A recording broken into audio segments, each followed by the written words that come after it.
When I was about 12 years old, I recall one evening at Halloween when it was dark. I was walking home through the housing estate when I saw 4 or 5 youths who were just slightly older than me. They were up to mischief, and when they saw me, they gave chase. Now, I could have run, but for whatever reason, I didn't. I just kept walking. And they surrounded me. And they were carrying eggs.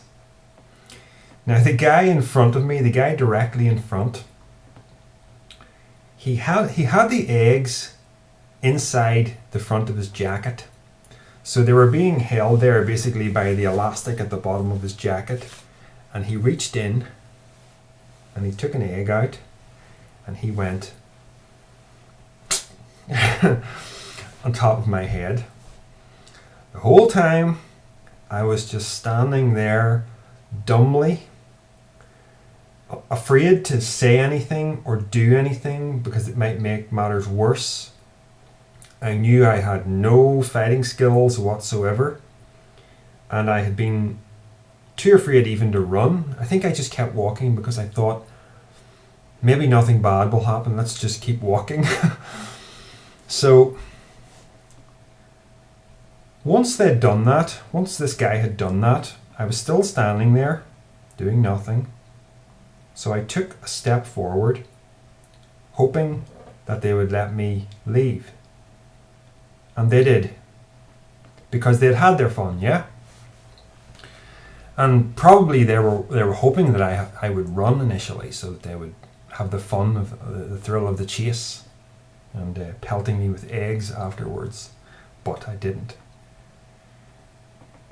So I started walking home while they went away to do other mischief.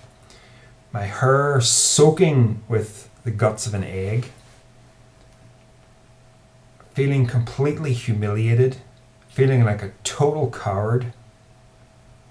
And just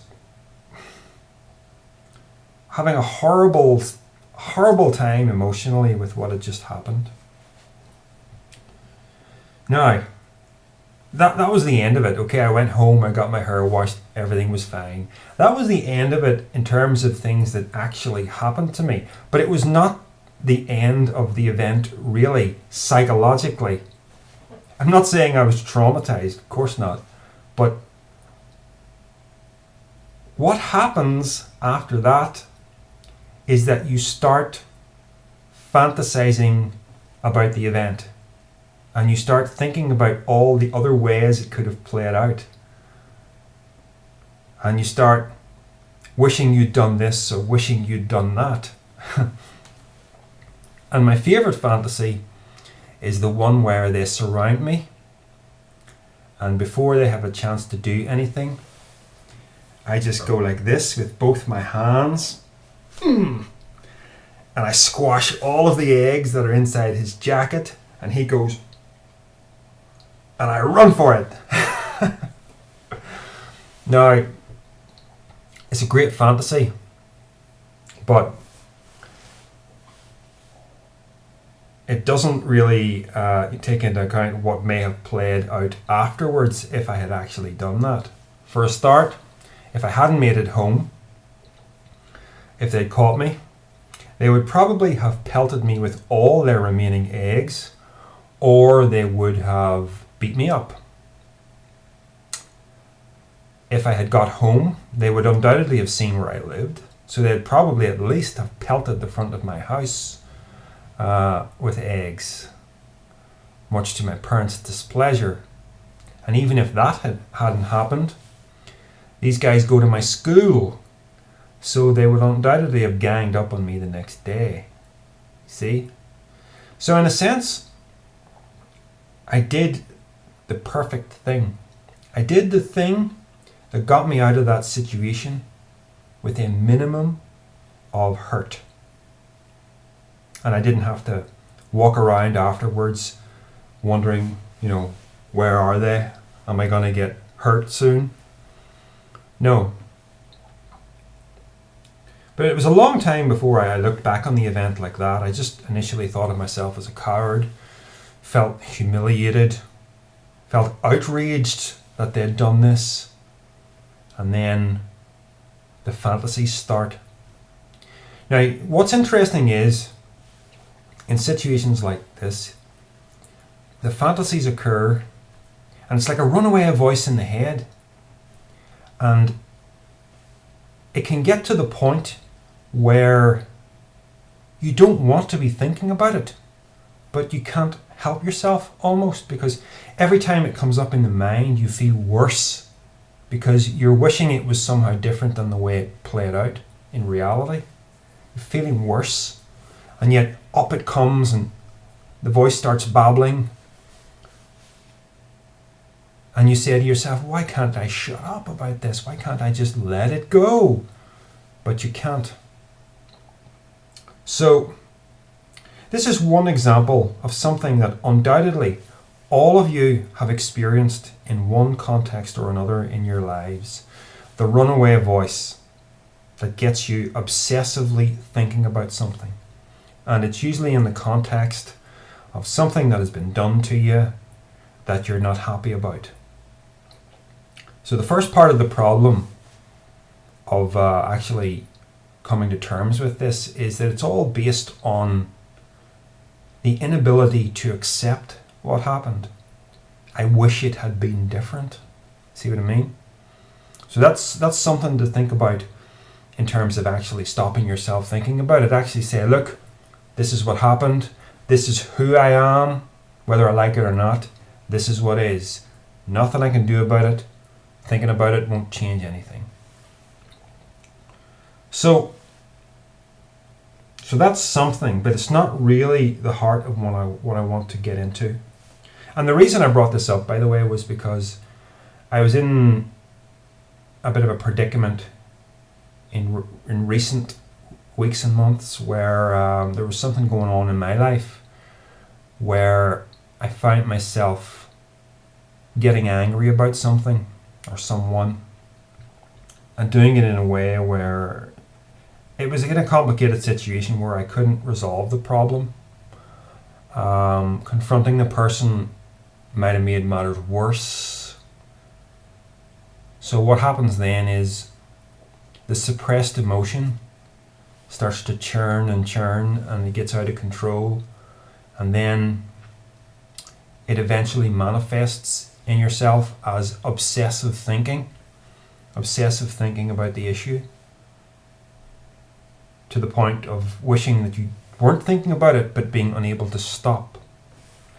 So is there another way of dealing with this without actually confronting someone, getting angry at someone, or making matters worse? And there is. It's a little bit esoteric and it's going to be hard to grasp, but I have direct experience of this being the answer. And it's going to sound like a bit of typical self-help nonsense, but it really isn't. And it ties very much into the sort of philosophy that I've been talking about for years, this non-duality, this monism, where everything in the universe is one, including your identity with the whole. There is no you separate from the universe, separate from even God. It's all one. You're essentially the universe undergoing the feeling of separation, put it that way. You're not a separate entity in a big universe full of separate entities. So,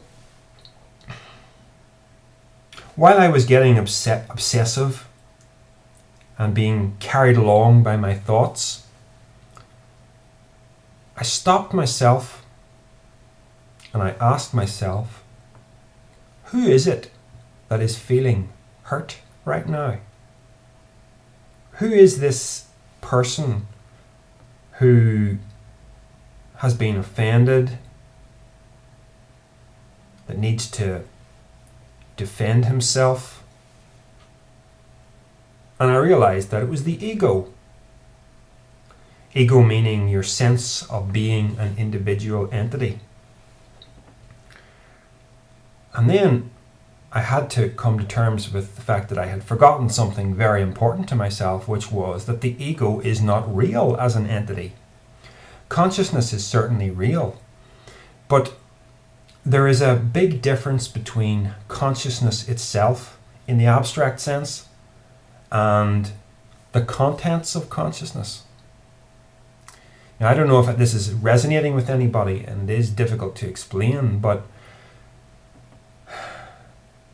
I am not a clearly defined entity called the personality of Darrell Sloan.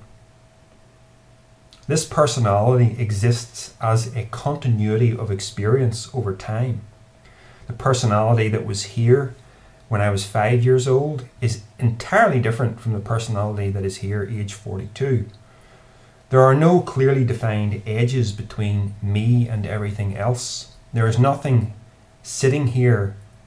There is no constant that I can call an individual soul, psyche, mind. It's just a continuity of experience that is ever changing, that can't be separated from the environment that it's in. It all flows together as one. So there's no me. There is no I as an entity sitting between the eyes. The only true I is the entire universe. All of those relationships that extend outwards from the body.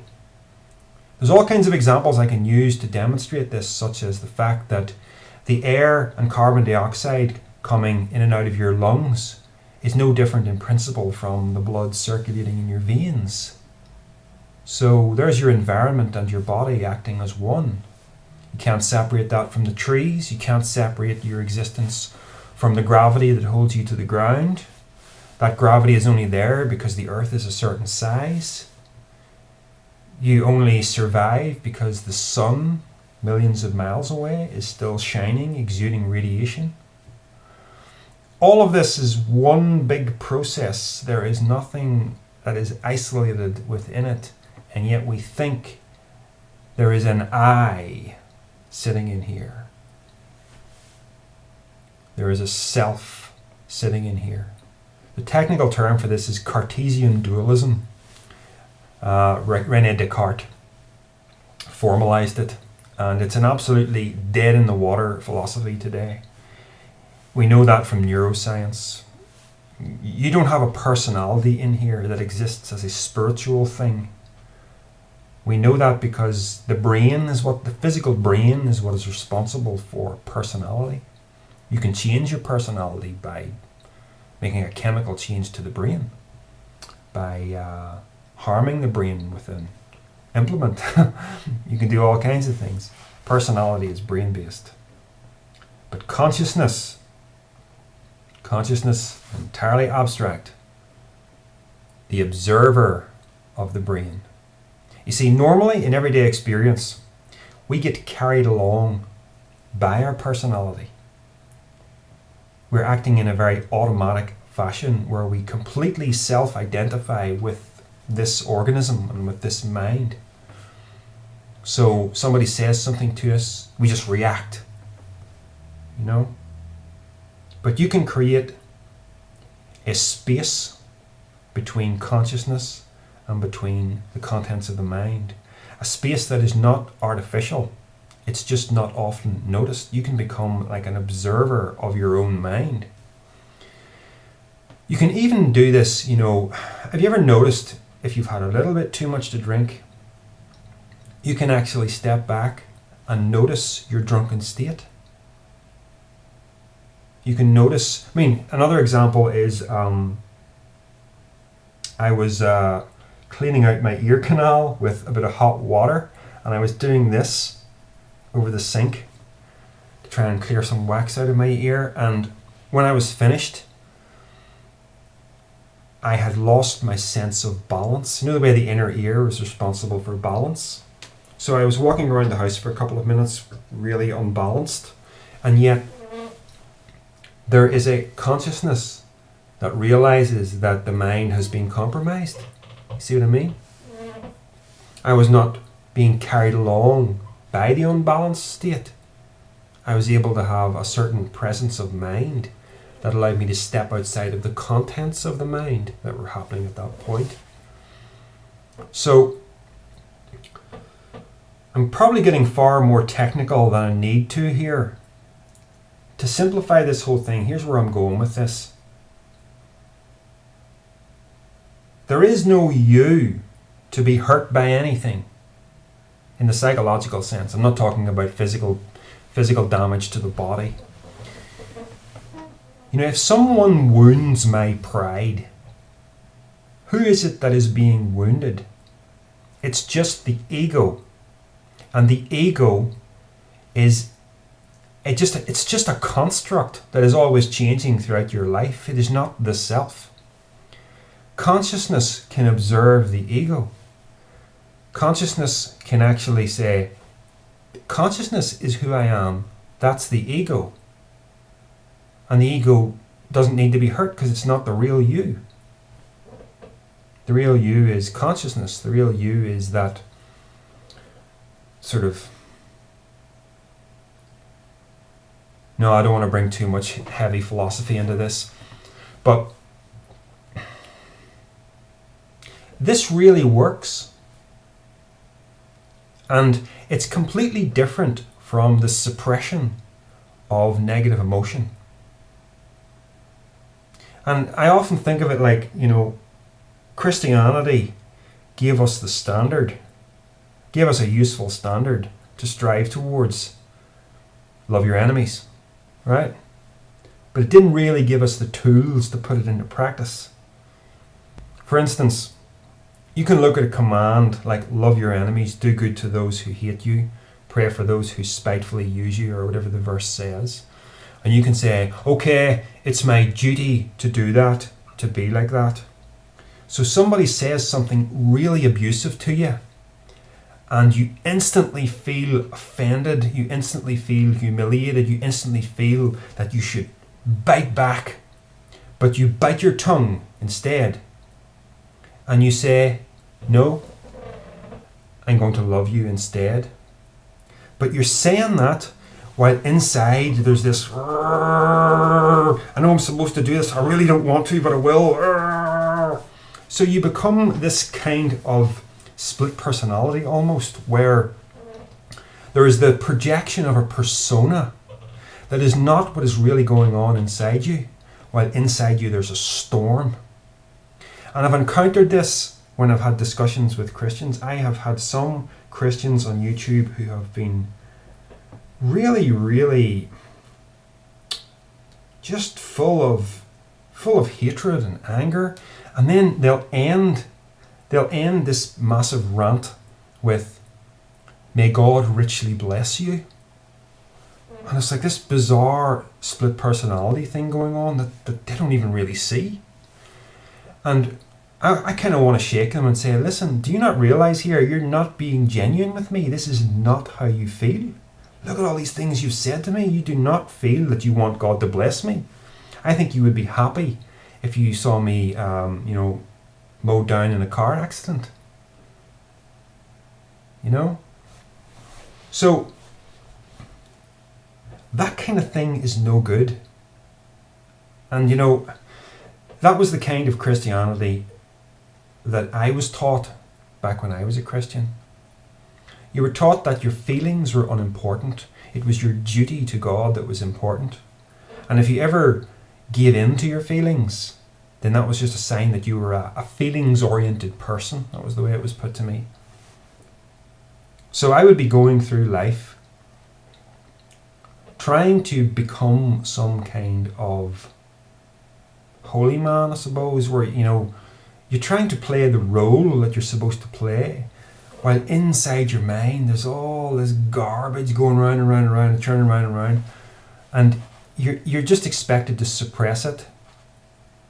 And you look at yourself and say, oh, that's just the sinfulness inside of me. It's not important. What's important is what I do. Just let that all churn away. It doesn't really matter. It really does matter. It's really not a healthy kind of way to live. A real useful kind of spirituality is one where you literally find a way that genuinely disempowers the anger, where it's not that you're suppressing it, it's that it really isn't there. And this is what I'm talking about. And it's very hard to understand and to put into practice, and I am by no means particularly good at this, but I see something and I'm just trying to get it across to other people that you really have to come, if you want to kill your anger, you really have to come to terms with the fact that there is no self in here.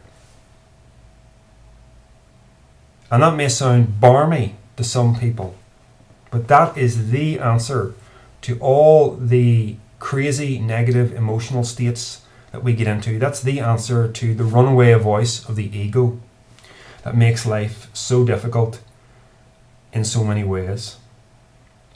So one way to try and grasp this is to take up some form of meditation practice. This is not something that I am particularly good at or something that I have employed very often, but I do think it's useful. At root, the idea of meditation is just to sit down and to stop yourself from being carried along by events. You know the way we're always looking for the next thing that stimulates us? We're just like, okay, I've finished that. Okay, what's the next thing? And what's the next thing? You're trying to take yourself out of that kind of... You're kind of being trapped. You know, it's like being trapped by time. Normal waking consciousness is like being trapped by time, being carried along by it. Meditation is deliberately putting the brakes on. And if you feel, oh, I don't want to do that, then you feel exactly like me. Because we're just constantly looking for things. Okay, what's going to give me pleasure? Okay, no, that's going to give me pain. Avoid that. Go towards that. This is the way we normally behave when we're carried along by time. So what you do is you force yourself to put the brakes on and you sit down somewhere where you're not going to be stimulated by anything. And you sit there and you just take a good look inside yourself at your mind. And you try not to be carried along by what the mind wants to do or what it wants to think about. So you sit there and you think about nothing at all. And the next thing, thoughts just arise. And those thoughts immediately try to capture you and carry you along with them. And then, about a minute or two later, you may realize, hold on a minute, I just got completely lost in thought there.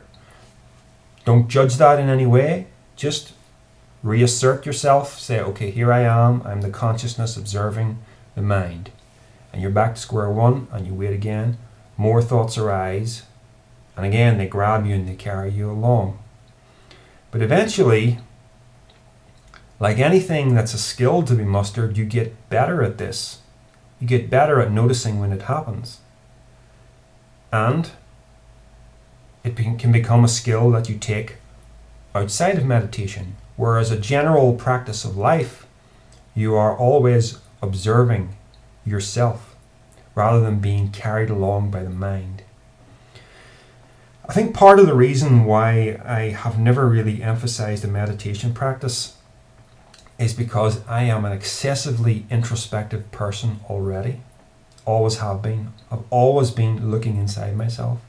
So I think this is going to be particularly hard for those of us that are extroverted, that are always looking outside, never paying too much attention about what's going on inside.